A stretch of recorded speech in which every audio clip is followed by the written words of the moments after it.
Olá pessoal, uma boa noite a todos.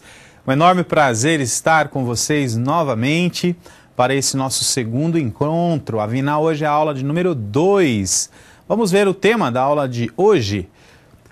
Bem, primeiramente me apresentando então, professor Regis Garcia, doutor em Ciência da Informação pela Unesp, mestre em Contabilidade com ênfase em Finanças pela Universidade Federal do Paraná, especialista em Controladoria e Gestão Financeira pela FACAR, especialista em Contabilidade Gerencial e Societária pela UEL, e executivo de empresas. Como eu dizia, a nossa aula de hoje é a aula de número 2, Escrituração Contábil.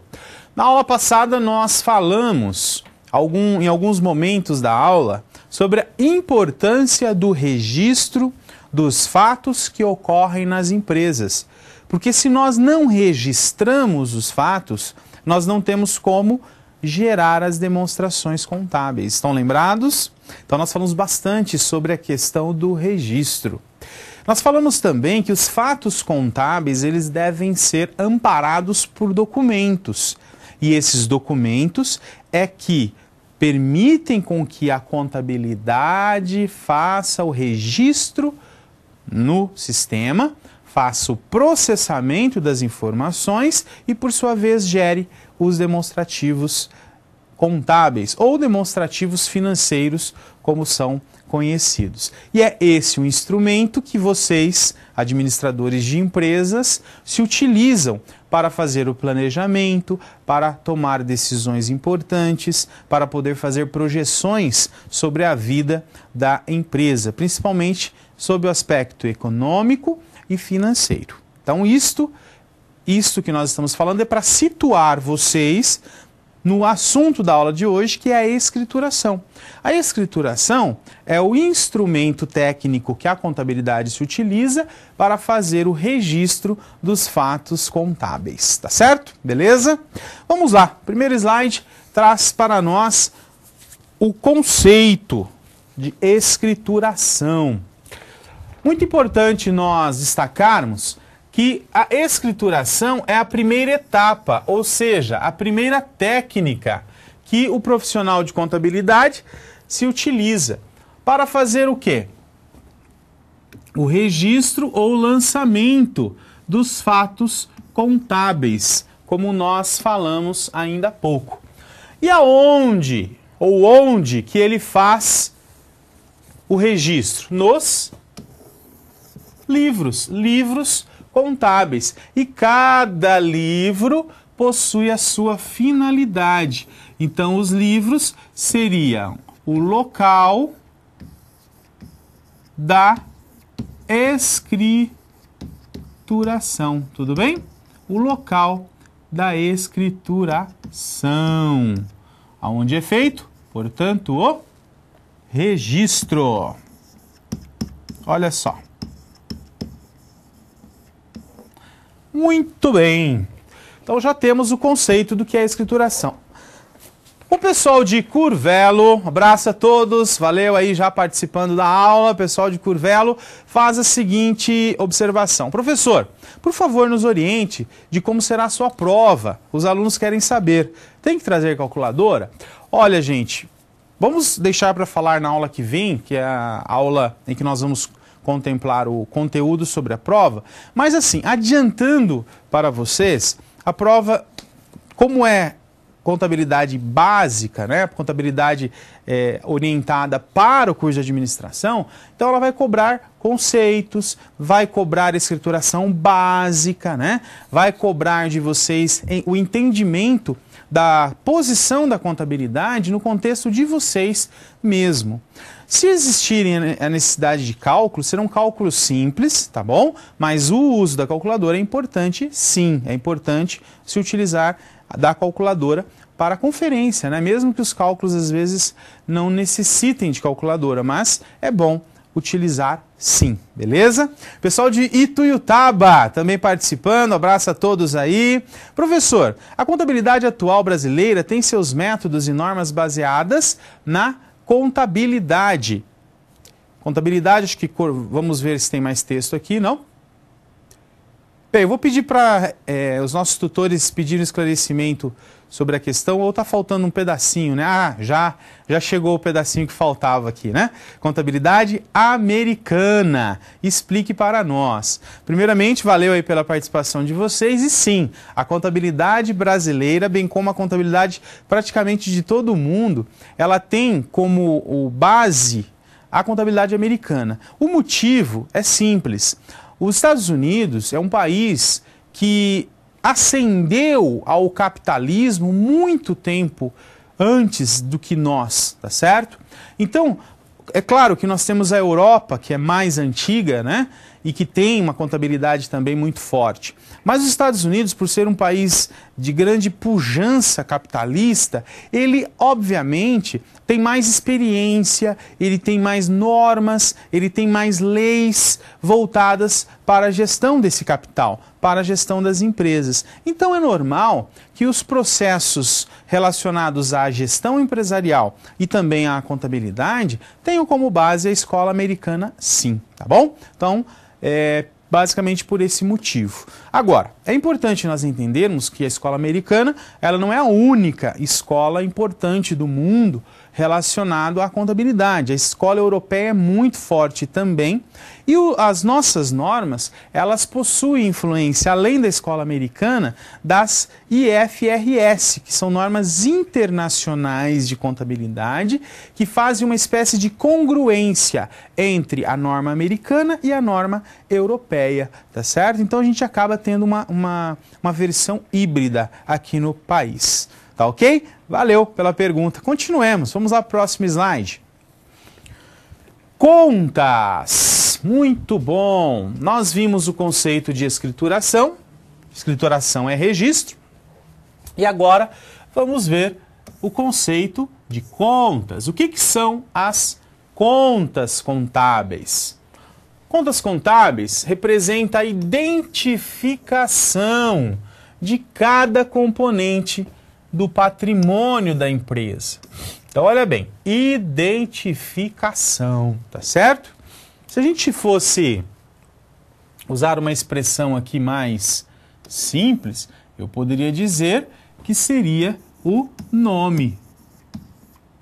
Nome das coisas, né? O nome das coisas. Então, a conta ela vai permitir que nós demos nomes, que nós identifiquemos as coisas. Coisas aqui está no sentido genérico, né, gente? Tudo que compõe o patrimônio. Lembram-se da aula passada? Bens, direitos e obrigações, né? Esses três elementos, então, são representados por nomes. E esses nomes representam a identificação desses elementos. Portanto, para fins contábeis, eles são contas contábeis, tá bom? Todos os fatos contábeis, então nós temos basicamente 3 tipos de fatos, né? Que é importante, ó. Primeiro, permutativo. Segundo, modificativo. Terceiro, misto. Todos esses fatos são registrados em suas respectivas contas, tá certo? Bem, é muito importante nós entendermos o que são esses fatos, né? Por que eles recebem essa denominação, tá bom? O próprio nome ele acaba sugerindo para nós o que vem a ser. Mas vamos lá. Permutativo nos lembra o quê? Permuta. Permuta significa troca. Então, o fato permutativo é aquele fato contábil que só acaba gerando uma troca de uma conta para outra conta patrimonial, sem afetar o patrimônio líquido da empresa. Vamos lembrar da aula passada. Patrimônio líquido é o resultado dos bens mais direitos menos obrigações. Conjunto dos meus bens positivos, meu carro, minha casa, minha roupa, tudo bem? Mais aquilo que eu tenho a receber, os meus direitos. O salário, por exemplo, referente esse mês que nós estamos findando, que foi o mês de abril, né? Ele será recebido nesse mês, desculpem, não é desse mês, é do mês passado, mês de abril, mas ele será recebido esse mês no 5º dia útil, que não chegou ainda.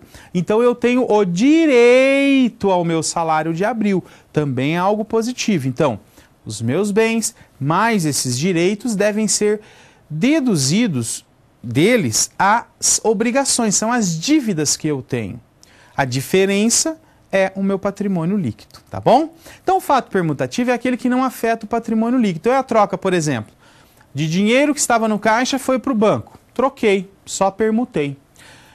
Por exemplo, recebi uma duplicata que o cliente me devia. Só permutei. Troquei um direito por um dinheiro, pelo dinheiro em caixa. Paguei um fornecedor que eu devia. Só fiz uma troca. Troquei a minha obrigação que eu tinha pelo pagamento, pela saída de dinheiro do caixa. Então, esses fatos são chamados de permutativos, tá certo? Permutativos. Já vou responder ao pessoal de Sete Lagoas, a pergunta deles. Os fatos modificativos, esses são aqueles que afetam o patrimônio líquido. Então, eles obrigatoriamente irão envolver uma conta de resultado, uma conta que afeta o resultado, o lucro da empresa. O que afeta o lucro de uma empresa? É a receita, a despesa, o custo, tá certo? Receita, despesa, custo, eles afetam o lucro. Então, quando envolver uma conta dessa, por exemplo, venda de mercadorias. Opa, venda de mercadorias, a venda em si é uma receita, aumenta o lucro. Se aumenta o lucro, esse é um fato modificativo, tá bom? Ah, eu paguei uma despesa de energia elétrica. Opa, despesa de energia elétrica vai diminuir o meu lucro. Se vai diminuir o meu lucro, fato modificativo. Entenderam? Então essa é a diferença entre o permutativo e o modificativo. E o misto é uma junção dos dois, é quando no mesmo fato eu tenho a troca, a permuta, mas também tenho o meu lucro afetado. Por exemplo, quando eu paguei uma duplicata que eu devia, é uma permutação, tudo bem? Troquei a duplicata, que era a obrigação, pela saída de dinheiro do caixa, tudo bem. Mas e se eu paguei essa duplicata com juros? Opa, os juros são despesas para mim. Então, neste caso, eu tive uma permuta e, ao mesmo tempo, uma modificação no meu patrimônio, porque meu lucro diminuiu. Então, por isso que é chamado de fato misto, beleza? Então, são os três tipos, o permutativo, só troca, modificativo, que afeta o meu lucro, e o misto, o que envolve os dois. E o pessoal de Sete Lagoas, valeu, tudo bem? Professor, ficou uma dúvida, como classificar a conta banco? Ela é um bem ou direito? Vamos pensar assim, bem é tudo aquilo que a empresa tem para o seu uso, certo? Para o seu uso. E que já esteja disponível para uso. Então, por exemplo, eu tenho um veículo. O veículo é um bem. Este bem é para uso. E o veículo está à minha disposição para ser usado. Classificado como bem. Por exemplo, um estoque. O estoque é um bem disponível para uso. Por quê? Porque ele está lá para eu vender, certo? O dinheiro em caixa. O dinheiro em caixa é um bem. Por quê? É um dinheiro que está ao meu dispor para ser usado. Tudo bem? Na minha atividade. Então, é um bem. E o dinheiro no banco? Está ou não disponível para você?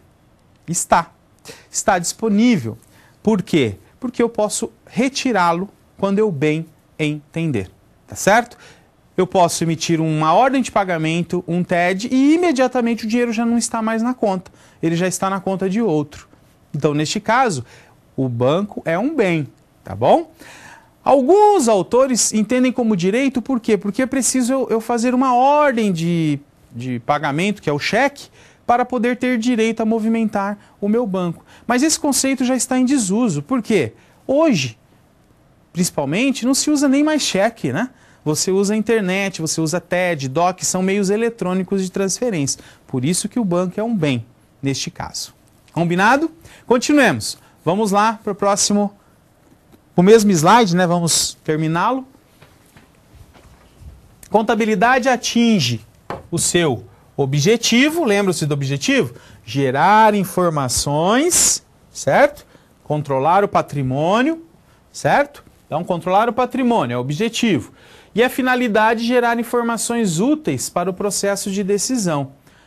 Por meio das contas. Se eu não me utilizar das contas, eu não organizo a minha informação a tal ponto de me permitir gerar as demonstrações financeiras. Combinado? Muito bem. Essas contas, elas existem desde quando existe a contabilidade, né, gente?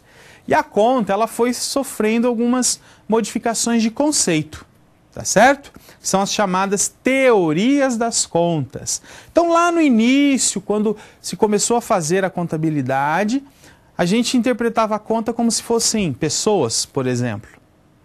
Então, eu representava a minha dívida pelo proprietário do direito contra mim, pelo meu fornecedor, como se ele fosse uma pessoa que interagia comigo. Então, essas contas eram classificadas considerando esse aspecto. Então, as pessoas que se comunicavam, que se interagiam com a empresa, eles recebiam o nome de pessoas, né? Contas relacionadas. Então, contas ou pessoas relacionadas. Clientes, fornecedores.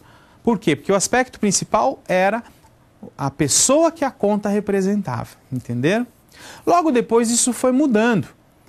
O aspecto material passou a ser mais importante. Então não me importa que eu devo para um fornecedor. O que importa é que eu tenho uma dívida relacionada a uma compra de um bem ou serviço e o valor é de tanto, né? Então passou-se a classificar as contas em relação ao seu aspecto material, aquilo que realmente ela representa em termos materiais para a empresa. Então, mais uma evolução. E a última visão que se tem das contas é a atual, que é o conceito de patrimônio, que é, inclusive, uma das perguntas que vocês acabaram de fazer aí, né? Olha, bens, direitos e obrigações. O banco é um bem? Olha, essa pergunta justamente diz respeito a esse conceito patrimonial. O banco é um bem porque faz parte do patrimônio da empresa. O caixa é um bem porque faz parte do patrimônio da empresa. Então, essa é a visão patrimonialista, tá bom? Vamos ver uma síntese disso no slide. Olha só.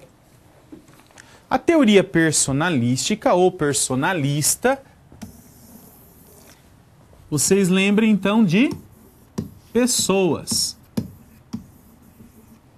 Foi a escola que defendia que as contas representavam pessoas. Já a teoria materialista, ela passou a considerar o aspecto material. Então, o aspecto material do dinheiro é que ele é um numerário que eu vou utilizar, eu preciso dele, aliás, e vou utilizar para comprar. Então esse é o aspecto mais importante. Não interessa se esse dinheiro é do sócio, se é meu, de quem que é. Ele dentro do patrimônio, ele está no caixa, porque o seu aspecto material é de representar, no caso, um item necessário para comprar bens. E a última visão, que é a atual, patrimonialista. O que mais me interessa na classificação dessas contas é o aspecto do patrimônio. O patrimônio que pertence à entidade, certo? O patrimônio que pertence à entidade, por isso eu vou classificar de acordo com a característica que essa conta tem em relação ao patrimônio. Beleza? Então essa é a questão conceitual. O pessoal de Utinga me faz uma pergunta, um abraço a todos aí de Utinga, né? Professor, o senhor mencionou que os fatos contábeis de escrituração essa escritura em livros. Quais são esses livros? Opa, nós vamos ver, tá? Até o final da aula nós vamos discutir quais são esses. São basicamente dois, o Diário e o Razão. Mas a gente vai ter a oportunidade de falar sobre os dois ainda na aula de hoje. Beleza? Valeu aí pela pergunta, pessoal de Utinga.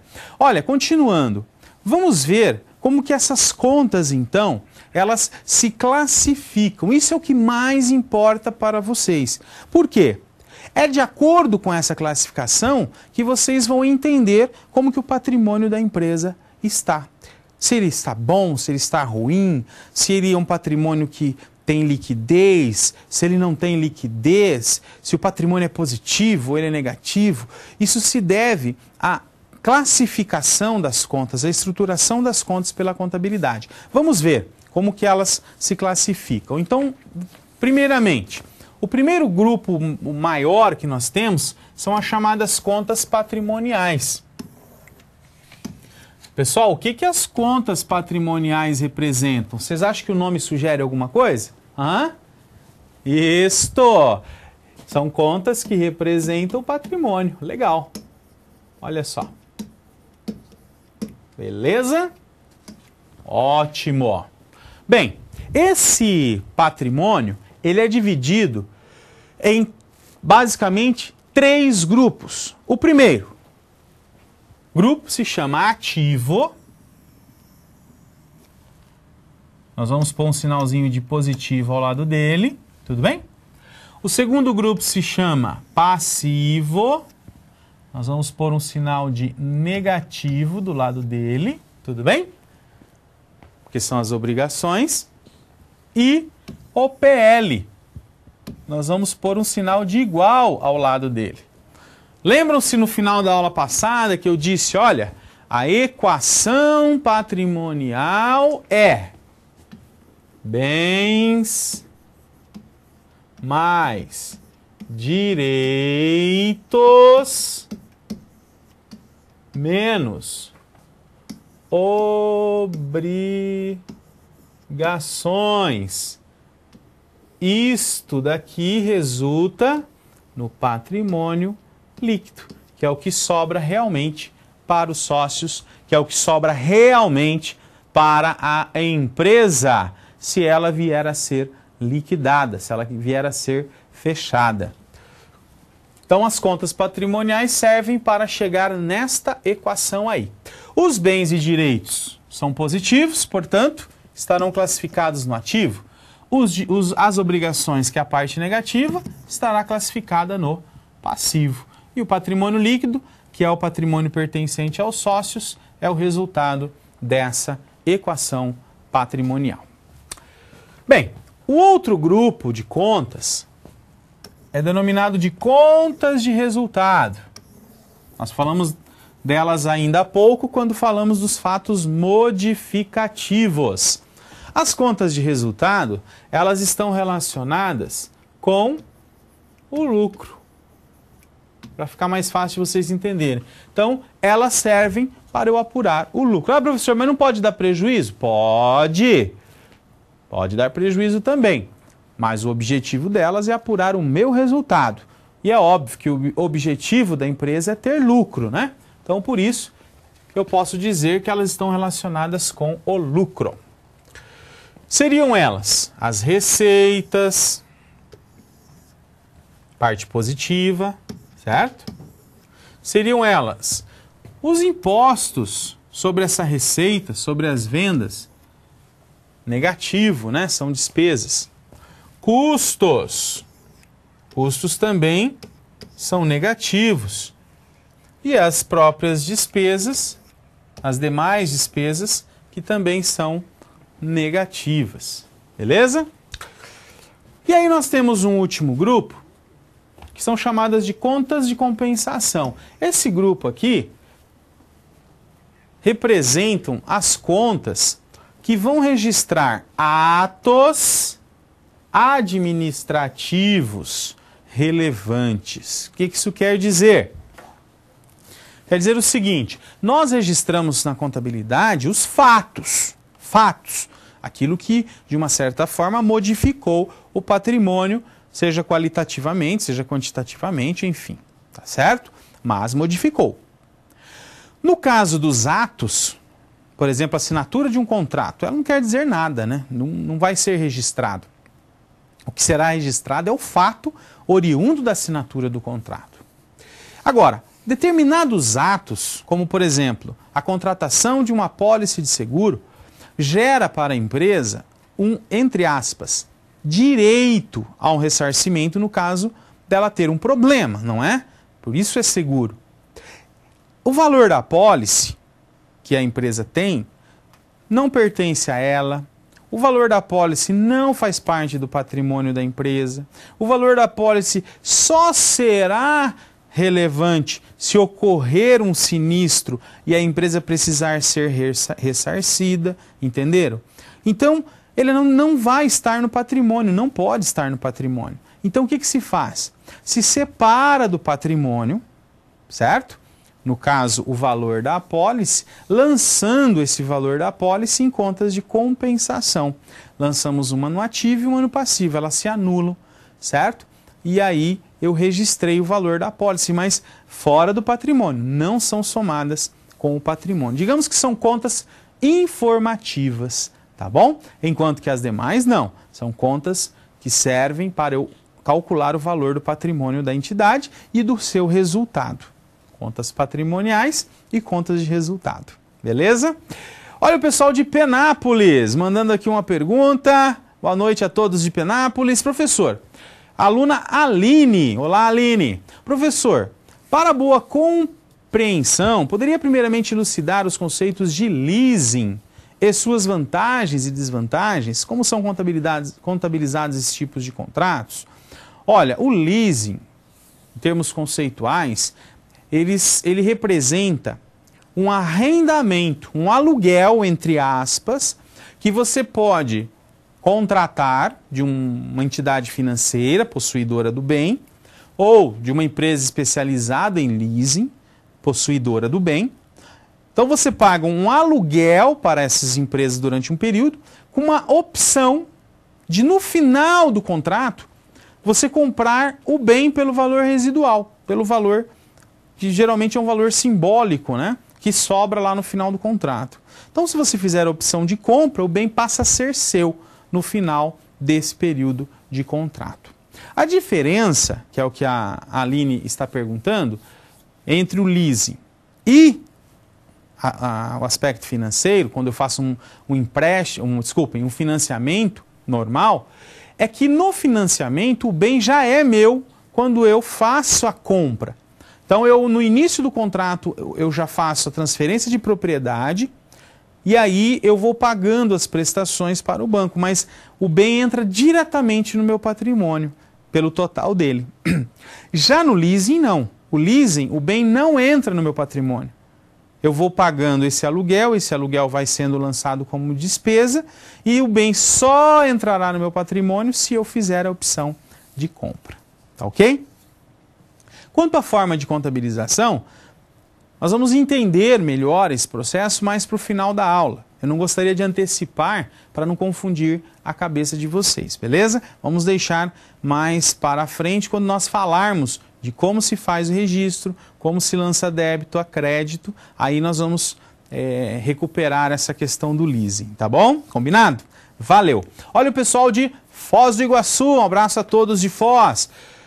Professor, o aluno pergunta, uma venda em cartão de crédito parcelada, em qual conta entra? E no caso que essa conta seja antecipada pelo banco, como se faz o lançamento contábil? Bem, em relação ao lançamento contábil, mesma coisa, a gente deixa um pouco mais para frente para não anteciparmos, né, o lançamento e acabar confundindo o nosso processo aqui de explicação. Agora, em relação a onde ele é registrado, vamos imaginar o seguinte, eu fiz uma venda de 100 mil reais, certo? E eu fiz um parcelamento no cartão do meu cliente de 10 vezes de 10 mil. Eu lanço a entrada do direito a receber, então entra lá, cartões de crédito a receber pelo valor dos 100 mil, menos a taxa que o banco cobra, obviamente, mas para simplificar, vamos esquecer a taxa. Então eu entro lá, cartões de crédito a receber no meu ativo, porque é um direito que eu tenho, e o crédito vai lá na conta de resultado, como receita, venda de mercadorias ou venda de serviços, tá certo? Então é assim que se registra esse fato, um direito no ativo e um crédito na conta de resultado afetando o meu lucro. Esse é um exemplo de fato modificativo, inclusive. Beleza, pessoal de Foz? Continuando, vamos lá, próximo slide. As contas possuem hierarquia. Então funciona assim. Vamos pegar como exemplo as contas do ativo, ok? Então vamos pegar como exemplo as contas do ativo. O ativo, ele tem como primeiro grupo o grupo circulante.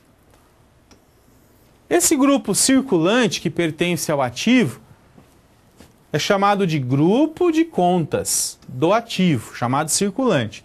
E ele recebe o nome de circulante porque ele vai representar bens e direito de alto giro, tá? Giros rápidos. Por isso que são contas que ficam no circulante, tá? Giros rápidos. Beleza? Caixa fica aí, certo?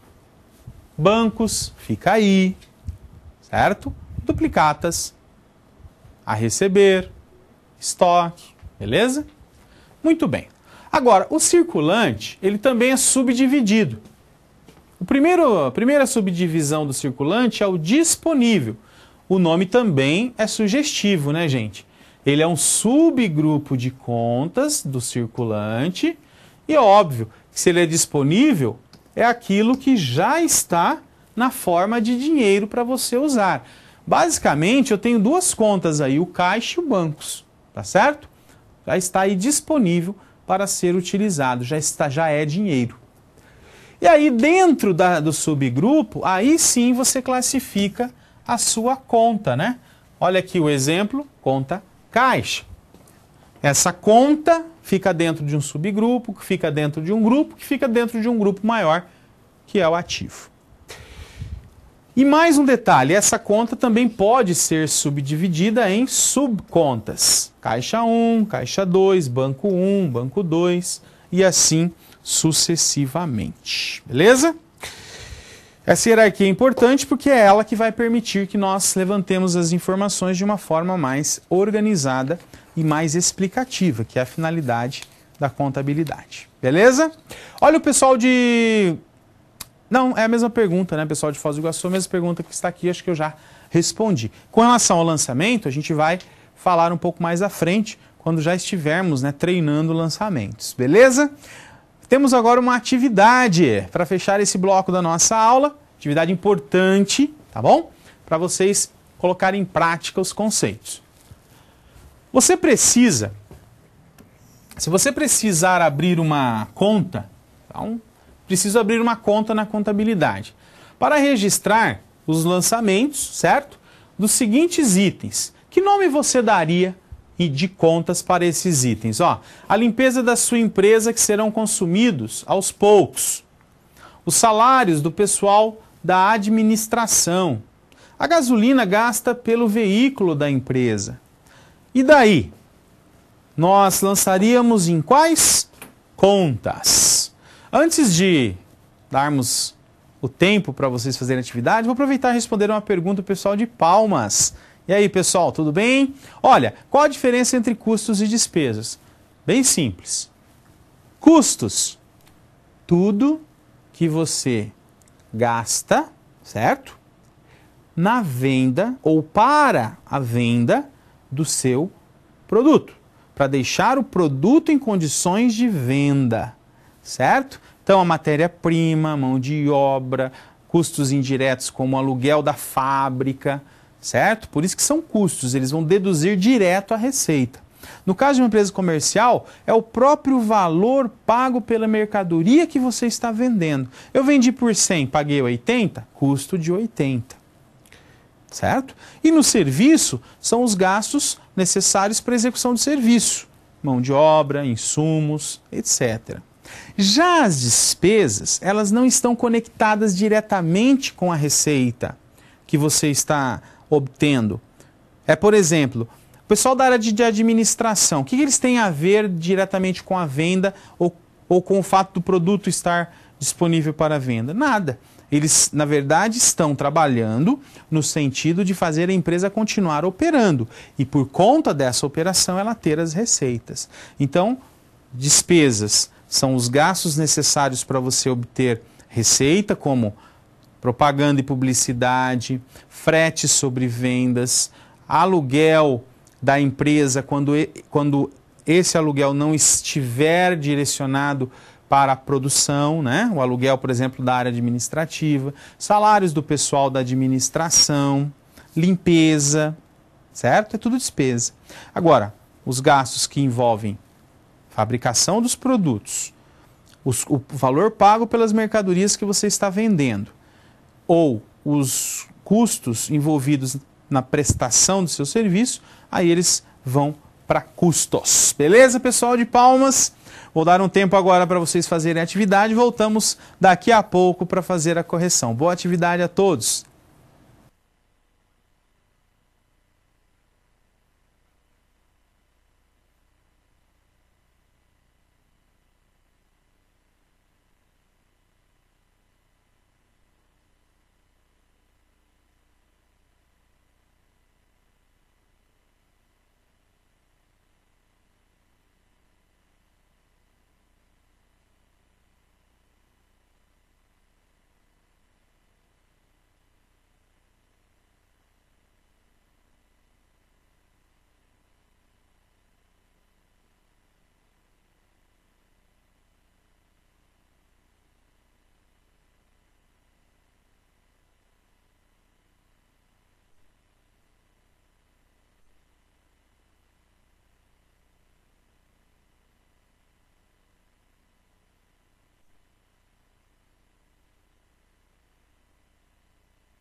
Muito bem, pessoal, parabéns lá pela participação no chat, muitas respostas interessantes, perguntas interessantes, isso é bacana, fico contente.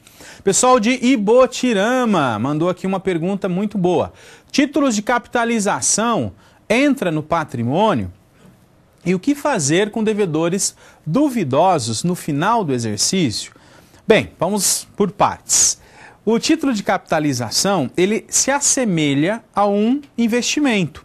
Então, o valor que você tira do seu caixa ou tira do seu banco e põe no título de capitalização, ele fica considerado no teu ativo como um direito, tá bom? Títulos em capitalização, até que você faça o saque e isto volte para o seu banco, no caso, beleza?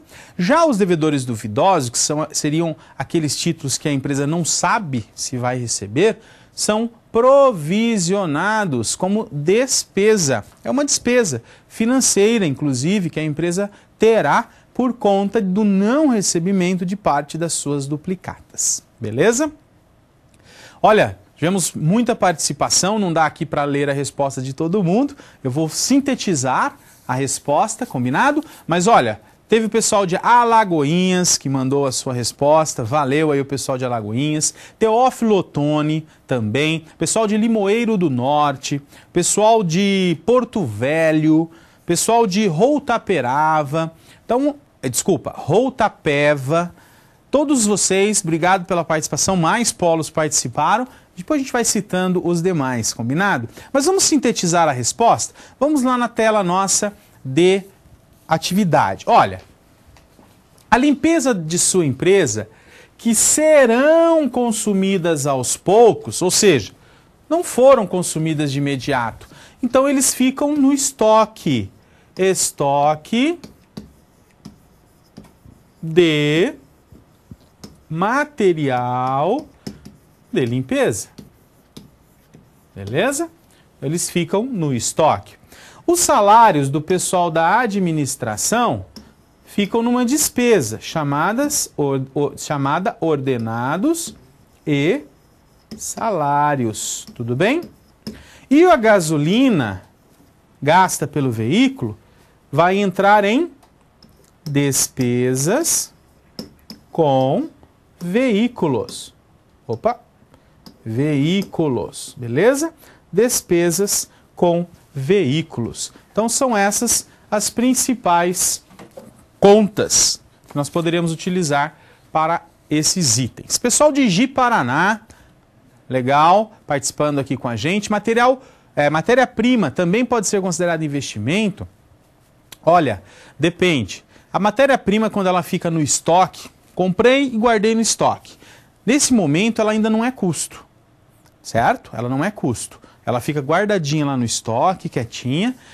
Quando eu transfiro essa matéria-prima para a produção, aí sim está ocorrendo o custo. Então, neste caso, ele é um investimento, não no sentido de investimento perene, aquele investimento que você faz pelo investimento em si, mas é um investimento em estoque temporário.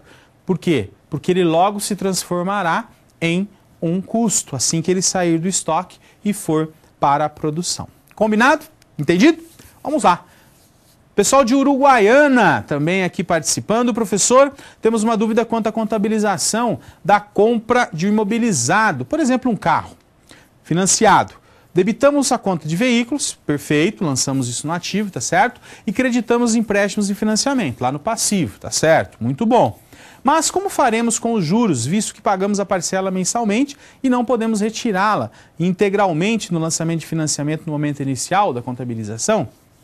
Ocorre assim, você comprou o veículo por 50 mil reais, tudo bem? E aí você financiou esse veículo. É óbvio que quando você for terminar de pagar o veículo, você não pagou 50 mil reais. Você pagou, por exemplo, 80 mil, sendo 30 mil juros. O seu veículo, ele vai ser registrado nesse caso, como é um financiamento, ou seja, já houve a compra do veículo, ele vai ser registrado pelo valor da aquisição do veículo e os juros vão ser transferidos mês a mês, Então, mês a mês, esses juros vão sendo transferidos para a conta de resultado, certo? Então, passa o mês, paguei o financiamento, essa parte dos juros vai para o resultado. Chegou no segundo mês, paguei a segunda parcela, essa parte dos juros vai para o resultado. De tal forma que quando chegar no final do mês, você teve 50 mil lançado como veículo, que já foi lançado lá na aquisição, você pagou 50 mil de empréstimos e pagou 30 mil de juros, tá bom? Então é assim que se faz o registro. Muito boa a pergunta aí do pessoal de Uruguaiana. Valeu. Continuamos, vamos lá? Contas do ativo. No método das partidas dobradas, então lembrando o seguinte, primeiramente, vocês viram no vídeo, na aula passada, que Luca Pacioli, ele desenvolveu esse método aqui, ó, método das partidas dobradas. Ou seja, dobradas é porque eu sempre estarei envolvendo duas contas na hora de fazer o meu lançamento contábil, beleza?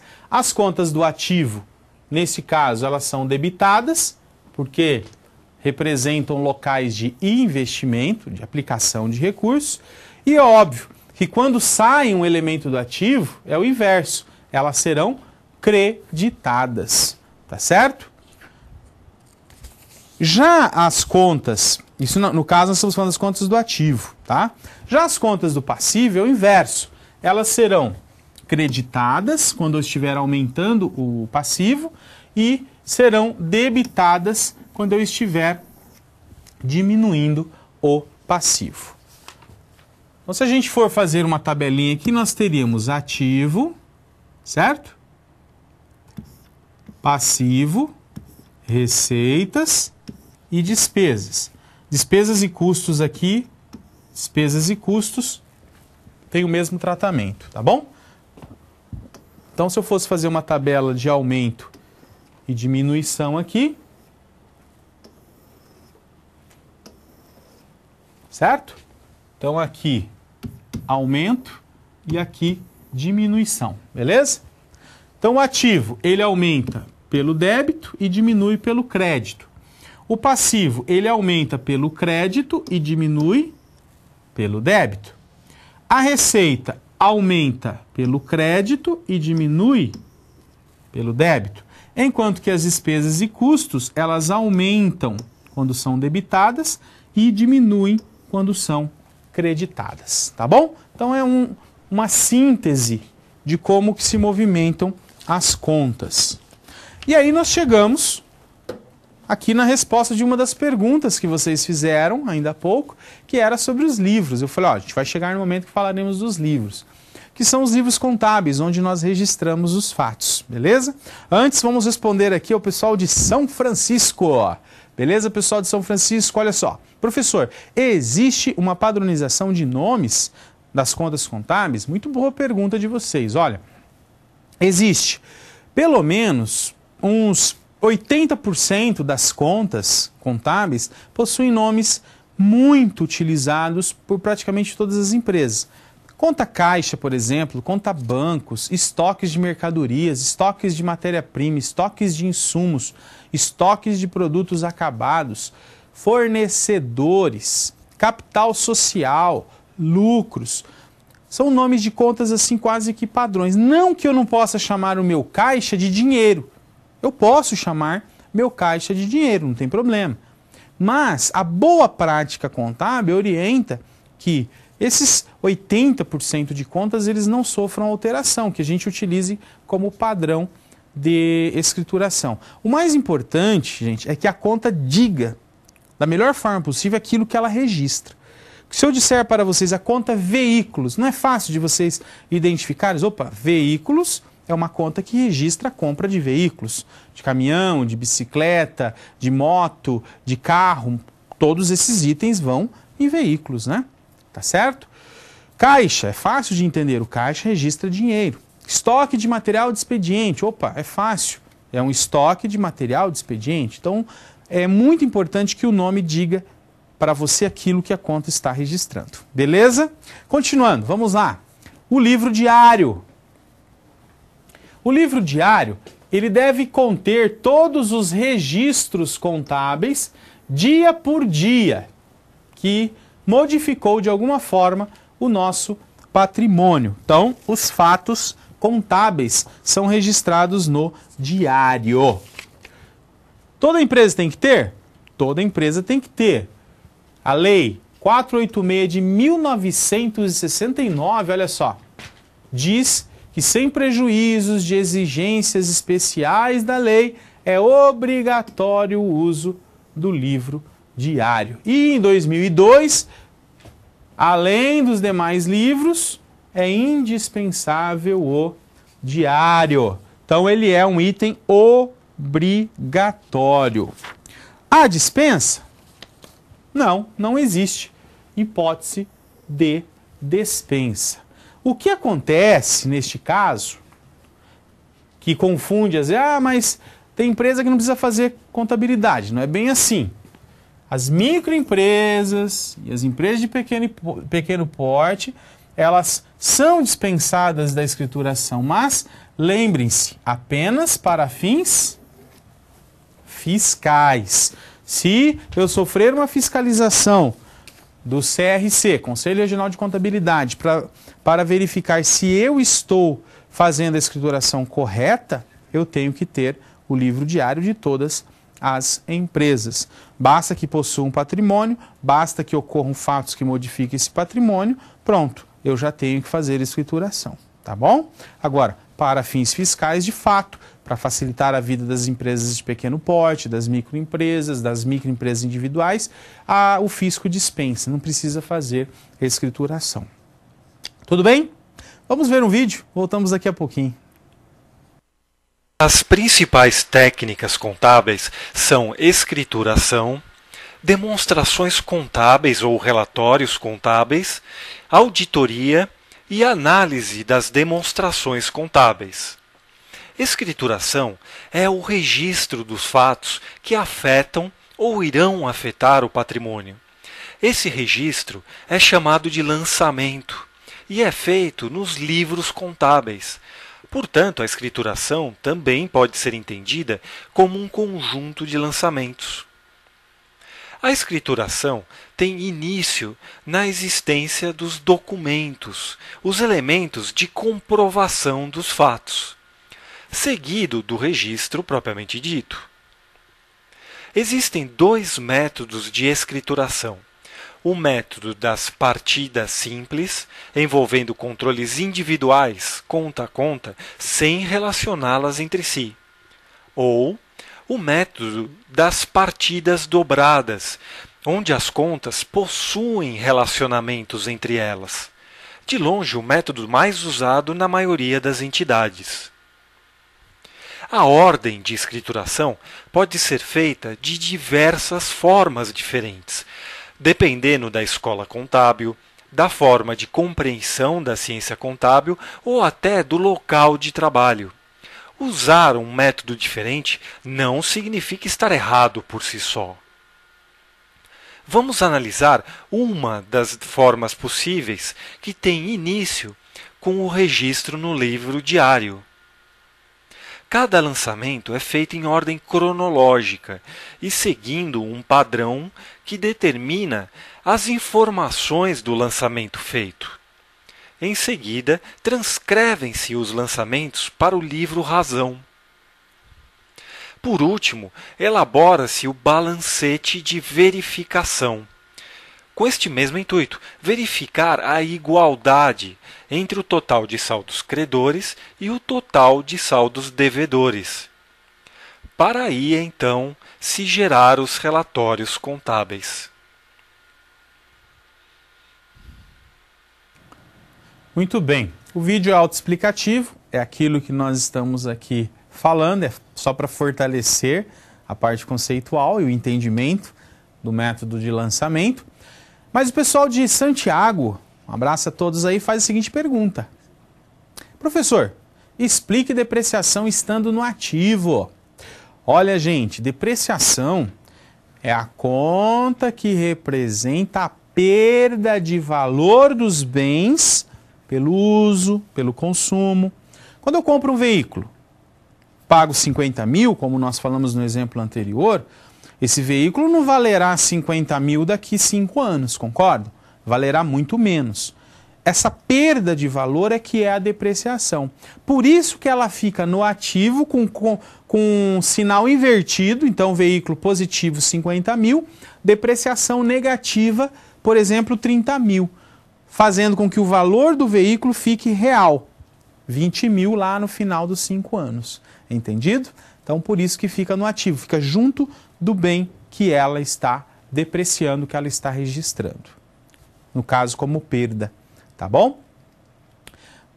Pessoal de Utinga, participando, legal, mais uma vez. Professor, a empresa pode registrar o fato contábil no livro diário, o lançamento contábil no último dia do mês? Não. O fato contábil ocorreu hoje, ele deve ser registrado hoje, com data de hoje, e não no final do mês, né? Juntando tudo o que aconteceu, ele fazendo um único lançamento. Isso está errado. A boa prática contábil diz que nós devemos preservar o aspecto informacional e ser fiéis ao documento. Se o documento é do dia 2 ou 3 de maio, não posso registrar no dia 31 de maio. Beleza? Rondonópolis, participando com a gente. Professor, aluno pergunta, o que é registrado nesse livro diário? Os fatos contábeis, tá bom? Tudo que acontece na empresa é registrado no diário. Então, os lançamentos é que são registrados aí no diário. A gente vai entender isso melhor agora. Continuando, vamos lá. Esse livro diário, ele tem que ser registrado, no caso, na junta comercial, certo? Isso se chama autenticação. Então, a empresa comercial registra o livro diário na junta comercial. As prestadoras de serviço no cartório de registro de títulos e documentos, tá bom? Então depende do tipo da empresa. Como vocês viram no vídeo, nós temos alguns métodos de escrituração, vejam aí. Então, no caso, o método das partidas dobradas, que é o método hoje utilizado por praticamente todas as empresas, né? Ele diz que para cada causa eu tenho que indicar o efeito. Para cada origem, tudo sinônimo isso aqui, tá? Eu tenho que indicar uma aplicação. Ou seja, para cada crédito, eu tenho que indicar um débito. E, obviamente, sempre de igual valor. Se a gente fosse simplificar aqui o que é um lançamento contábil, gente, a gente diria o seguinte, ó. Para onde foi, certo? Para onde foi o dinheiro, a aplicação, seria o débito, tá? Que é a aplicação. E de onde veio o recurso,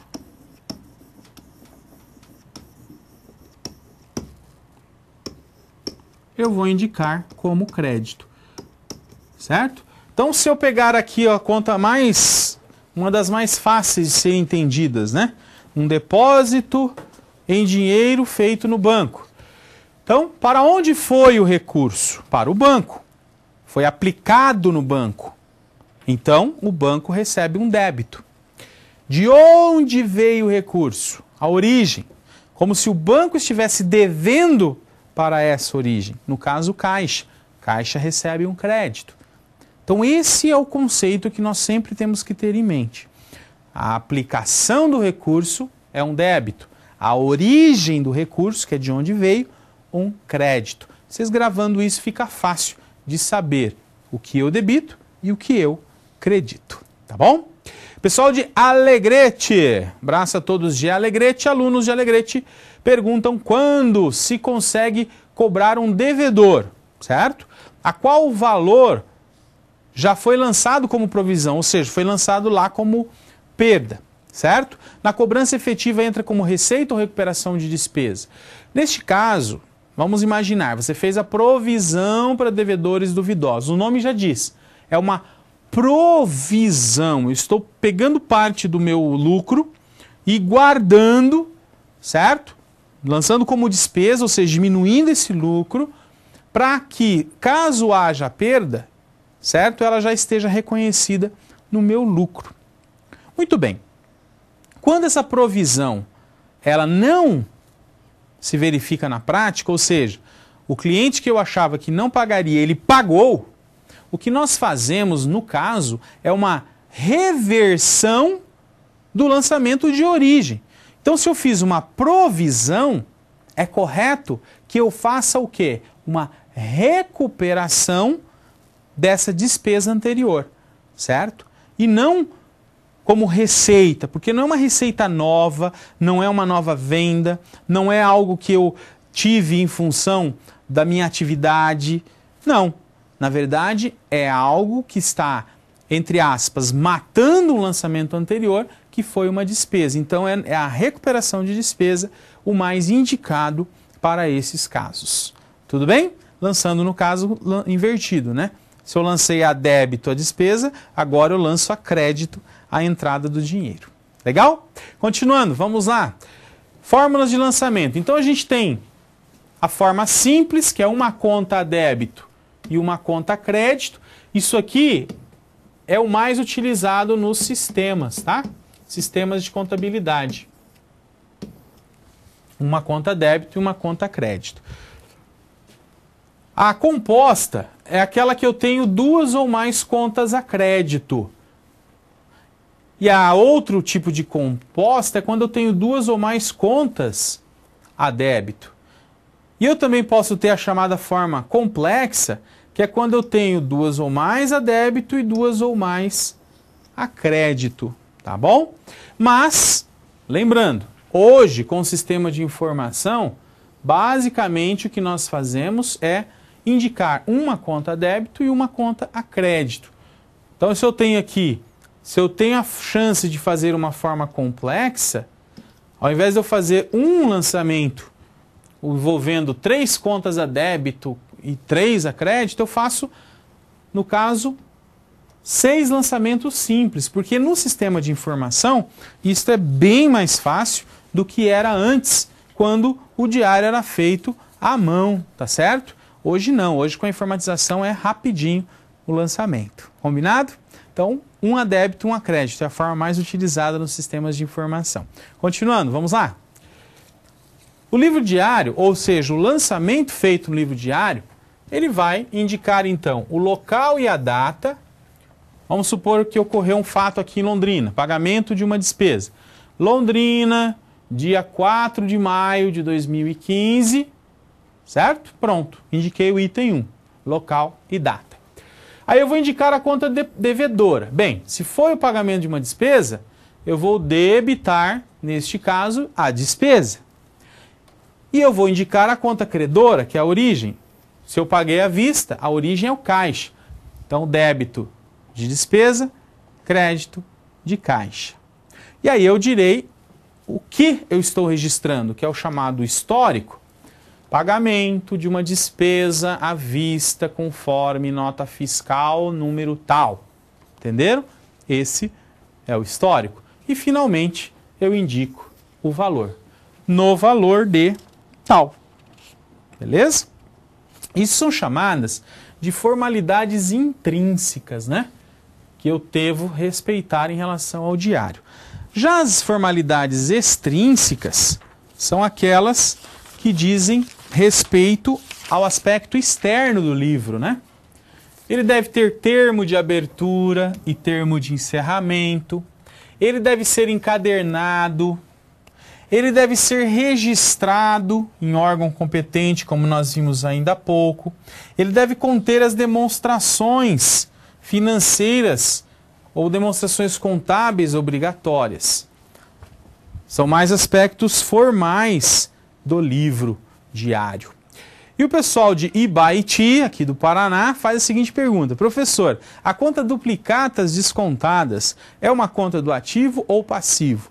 Olha, depois que a contabilidade ela vem se adequando à norma internacional, que diz que nós temos sempre que respeitar a essência sobre a forma, ou seja, a essência é aquilo que de fato é o que você está registrando.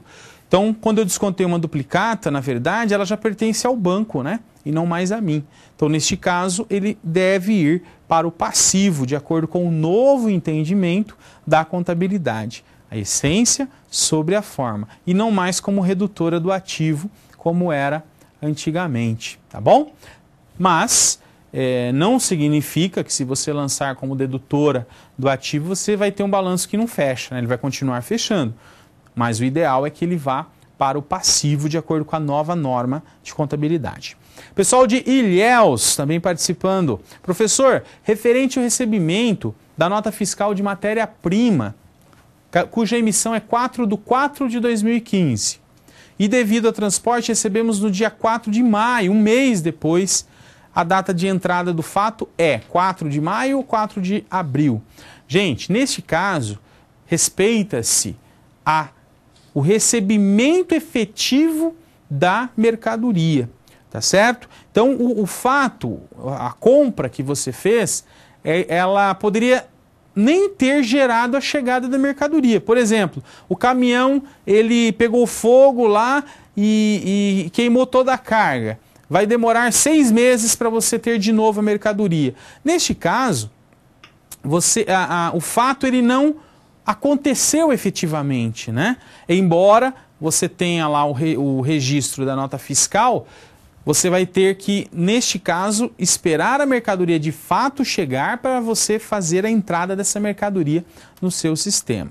Tanto é que, muito possivelmente, novos prazos serão negociados, novas regras dessa relação comercial serão negociadas, porque não é justo você pagar uma mercadoria que você só vai receber daqui 6 meses, né? Então, mais uma vez, a essência sobre a forma, tá bom?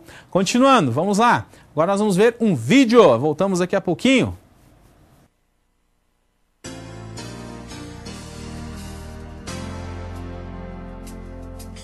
Olá, meus caros.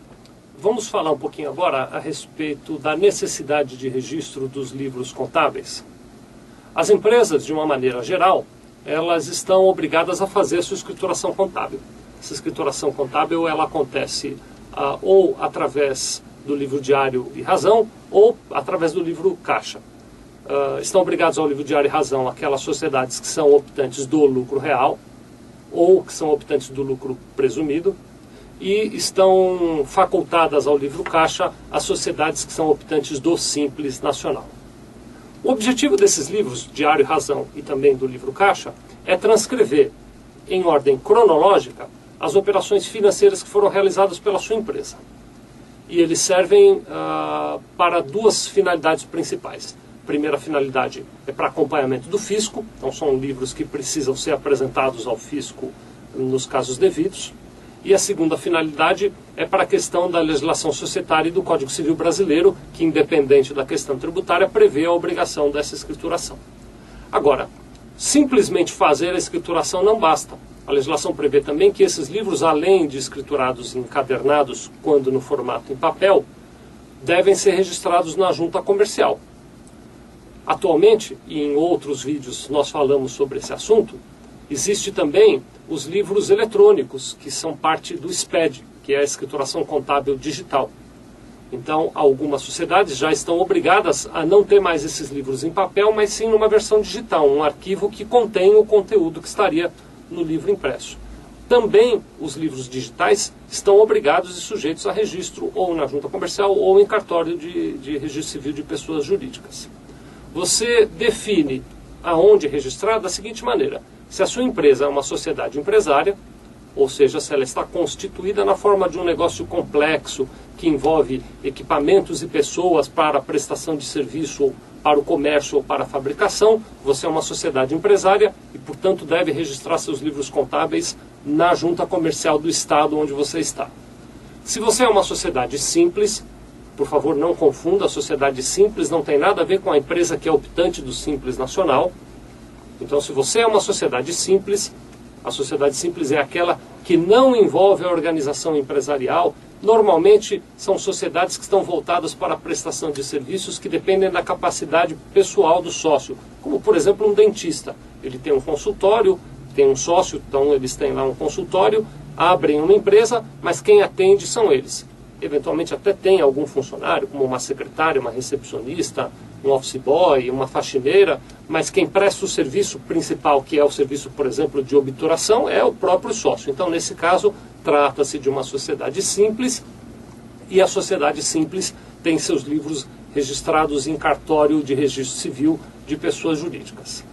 A ausência do registro do livro pode prejudicar a sua empresa, tanto nos momentos de fiscalização, quanto em eventuais questões societárias e civis, contra fornecedores, contra credores e até eventuais problemas com sócios. Então a recomendação é que, quando você recebe aí o livro diário, ou o livro razão, ou o livro caixa, enviado aqui pela contabilidade, que você assine esse livro e nos autorize a proceder ao registro desse livro, seja na junta comercial ou seja no cartório de registro civil de pessoas jurídicas.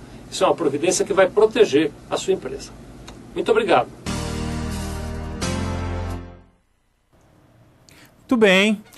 Vocês perceberam aí no vídeo a importância, né, que a contabilidade tem, principalmente no aspecto de registro dos vários tipos de empresas.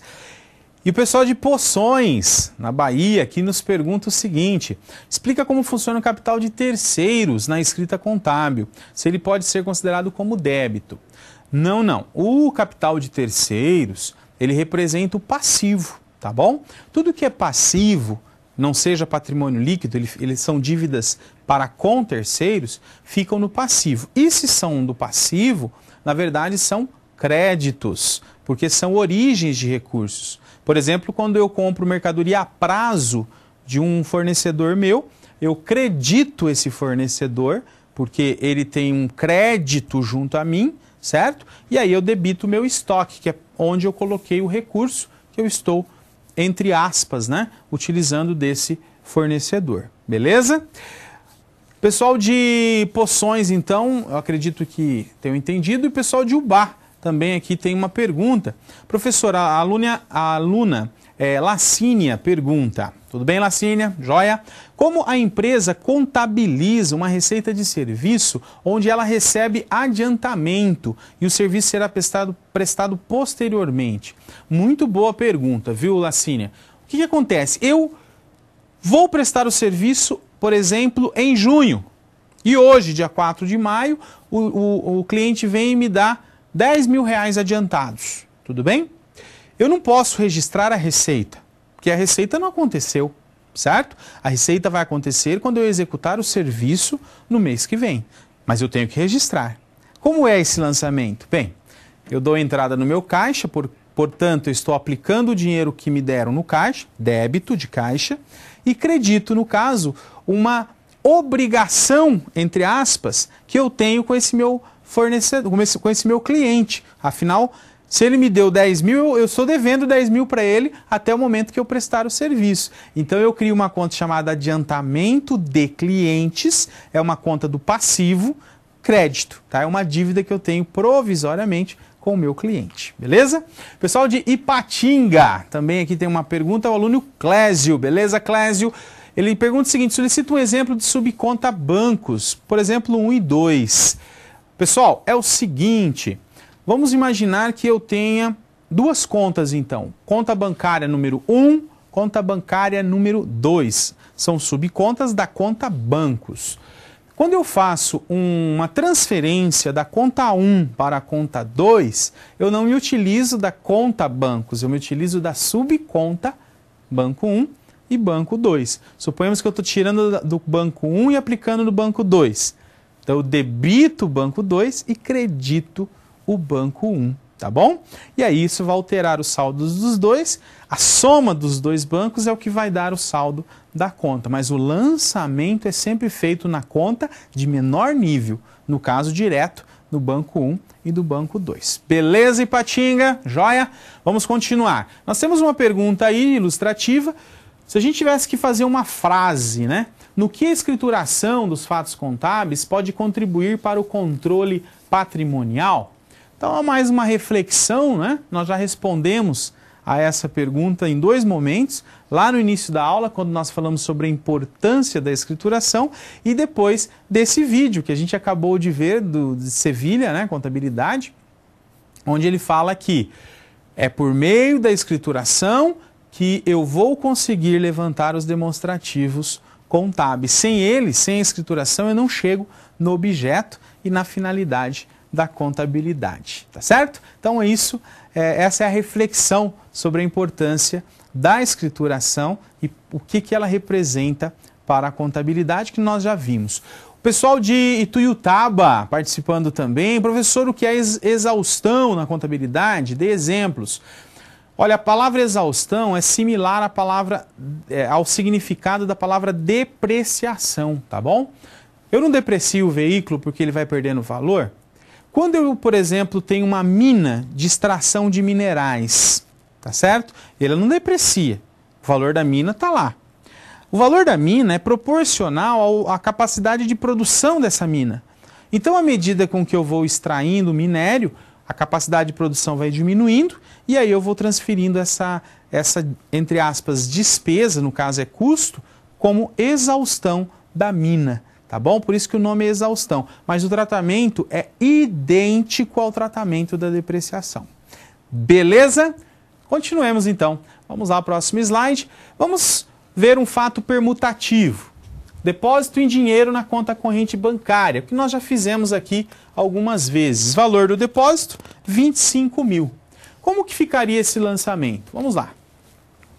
Então tá aqui, ó. A conta devedora é o meu banco, porque é ele que está recebendo o dinheiro, e a conta credora é o meu caixa, que é de onde está saindo o dinheiro. E o valor, 25 mil reais. Por que é permutativo? Vocês vejam que ele não envolveu nenhuma conta de resultado, tá certo? Por isso que ele é, no caso, permutativo, ok? Antes da atividade, que fecha esse nosso bloco, o pessoal de Canarana faz a seguinte pergunta. Querem saber exemplos de conta de compensação. Olha, o caso da apólice de seguros, né? Que eu falei para vocês. Então, seguros contratados, a apólice de seguros seria um exemplo. Um outro exemplo é quando eu remeto um volume de duplicatas para o banco cobrar para mim. Então, neste caso, essa remessa eu posso lançar valores remetidos a remessas bancárias e registrar o volume de duplicatas que eu enviei para o banco. Por que ela não sai lá do meu contas a receber? Porque eu continuo com o direito de receber esses títulos, eu não posso tirar. Mas eu posso usar uma conta de compensação para registrar esse envio para o banco, tá bom? Tá aí os exemplos. Cornélio Procópio, bem aqui pertinho de Londrina, né? Tudo bom, pessoal? Pode contribuir na escrituração das demonstrações contábeis, bem como ferramenta de gestão nas tomadas de decisões. Olha aí, ó, é a frase, né? Mais uma frase aí da nossa reflexão sobre por que a escrituração contribui para a atividade contábil. Obrigado pela colaboração, pessoal de Cornélio Procópio. Vamos lá, atividade. Reúnam-se em grupos ou converse pelo menos com o seu colega aí do lado, né? E quais seriam alguns exemplos, ou um exemplo pelo menos, de outro fato permutativo além desse que a gente acabou de ver, que é o depósito bancário. Vocês conseguem pensar em mais algum? Pensem rapidinho, mandem aí para nós, a gente volta dizendo se está certo ou errado. Boa atividade!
Muito bom, pessoal. Bastante respostas lá. O pessoal de Baiti, por exemplo, citou a venda de um imóvel à vista. Parabéns, pessoal de Baiti, corretíssimo. Temos mais respostas.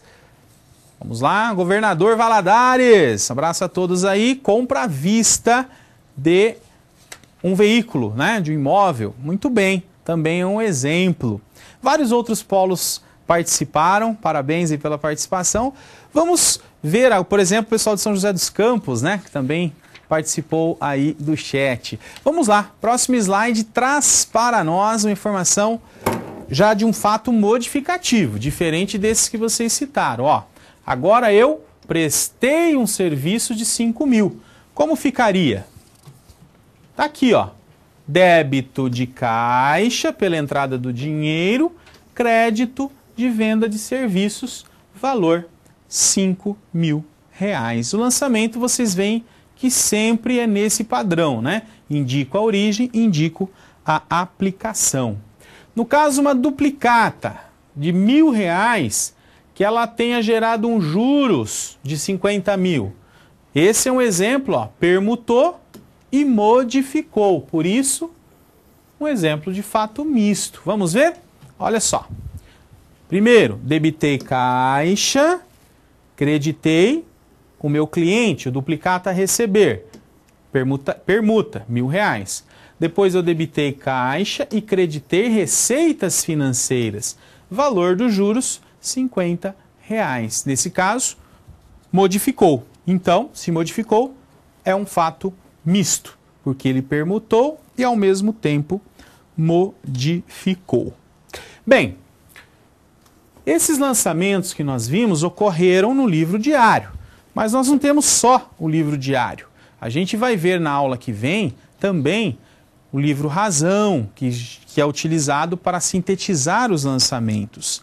Vamos ver aí nesse slide os 3 livros. Ó, o Razão, que é o que a gente vai ver na próxima aula, Diário e outros livros auxiliares.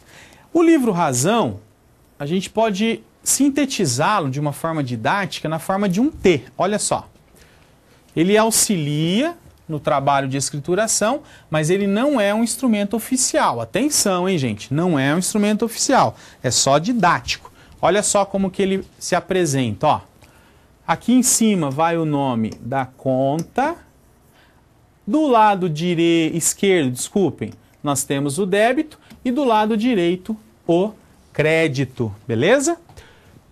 Vamos ver um exemplo aqui de utilização do Razão, então, para finalizar. Olha só, caixa 20 mil, estoque 100 mil e capital social 120 mil. Como que eles ficariam no nosso Razão? Ó, caixa, ele não é uma conta devedora? Então ficaria aqui 20 mil reais. Estoques, ele não é uma conta devedora? Então estoques ficaria a débito também, 100 mil reais. Capital social, ele não é uma origem de recursos? Ele não é um patrimônio líquido? A crédito de 120 mil reais. Então, saldos anteriores no Razão. Se eu tivesse que registrar, mantém para nós esse valor, vamos no slide seguinte, só para a gente ver, ó. Se eu tiver que registrar metade do estoque, uma venda de 100 mil, como que ficaria? Metade do estoque. Então, sai metade dele. Sai 50 mil. Por que sai? Vai para o meu custo. Olha que interessante. E a venda? A venda é uma receita, 100 mil, que vai aqui no caixa, uma entrada de 100 mil. Perceberam? Débito e crédito. Mais um exemplo, um depósito de 10 mil. Então, sai do caixa, 10 mil. Se vocês já estão acostumados, ó. Nós já fizemos 3 vezes hoje. E entra no banco, 10 mil. E por último, recebi do meu cliente. Então, vamos abrir um razonete aqui de clientes. Ok? Vamos trocar aquela venda que era à vista por uma venda a prazo. Esqueçam esse débito em caixa. Vamos colocar aqui em clientes. Recebi 10 mil só. Então, 10 mil a crédito de clientes, entrou no meu caixa. 10 mil reais, tá bom? Bem, isso na verdade foi uma explicação introdutória sobre o que nós vamos ver na aula que vem, que é o Razonete, vai fazer mais, tá bom? Não se preocupem, a ideia é só ilustrar aqui. Eu vou deixar vocês com o vídeo final e a gente vai se ver no chat daqui a pouquinho, dando andamento nesses conceitos que nós vimos, beleza? Uma boa semana a todos, a gente se fala ainda no chat e não se esqueçam de forma alguma de olhar os materiais complementares que falam justamente dessa questão da escrituração, beleza? A gente vai retomar o assunto no começo da próxima aula. Bom vídeo a todos, até daqui a pouco. Um dos princípios contábeis, o princípio da oportunidade, diz respeito à importância do registro correto das variações patrimoniais. Em especial, ele reforça que a integridade dos registros é de fundamental importância para a análise dos elementos patrimoniais. Essa integridade é preservada através de 3 elementos, que fazem parte do trabalho do contador: o emprego de um sistema estruturado de trabalho, o uso de formas de registrar e manter com segurança e confiabilidade os lançamentos contábeis e o registro propriamente dito, a escrituração contábil. A técnica de registrar nos livros os acontecimentos relacionados ao patrimônio. Os elementos mais empregados nesta tarefa são os livros contábeis, tão importantes que no passado os contadores eram chamados de guarda-livros. Atualmente não são mais empregados necessariamente livros físicos, visto que eles existem em 3 formatos distintos, dependendo de como a escrituração é feita. Escrituração manual, em um livro propriamente dito, mas um tipo de método que praticamente não é mais usado. Escrituração mecânica, feita em fichas ou folhas soltas e transferidas por decalque para o livro apropriado, também não mais usada. E o processo eletrônico informatizado de dados. Independente do formato empregado, o principal livro contábil é o diário, onde se registram todos os eventos contábeis dia após dia, por este motivo chamado de diário. O livro-razão também é empregado regularmente, onde cada lançamento é dividido segundo o motivo ou a razão de cada um deles. Seguir um sistema de contabilidade baseado na escrituração é obrigatório para as empresas, conforme previsto no Código Civil. Apenas o empresário rural e o pequeno empresário não são obrigados. A contabilidade também pode empregar livros auxiliares para servirem de suporte à escrituração dos 2 livros principais. Em alguns casos, alguns destes livros também são obrigatórios, como o livro caixa e o registro de duplicatas. Outros livros não têm função comercial, porém são mantidos por determinação legal, como aqueles exigidos pela legislação trabalhista. Recurso de aprendizado. Para melhor compreensão do livro-razão, existe o Razonete, uma derivação didática e simplificada do livro. Da mesma forma que o razão, existe um razonete específico para cada conta. Existem 2 formas de se organizar uma conta do livro-razão. Quando ela abrange uma conta em sua totalidade, ele será chamado de razão sintético. Por exemplo, a conta fornecedores engloba todos os fornecedores da entidade. Caso esta conta fosse específica, relacionada a cada um dos fornecedores ou itens do estoque, no exemplo abaixo, ela seria chamada de razão analítico.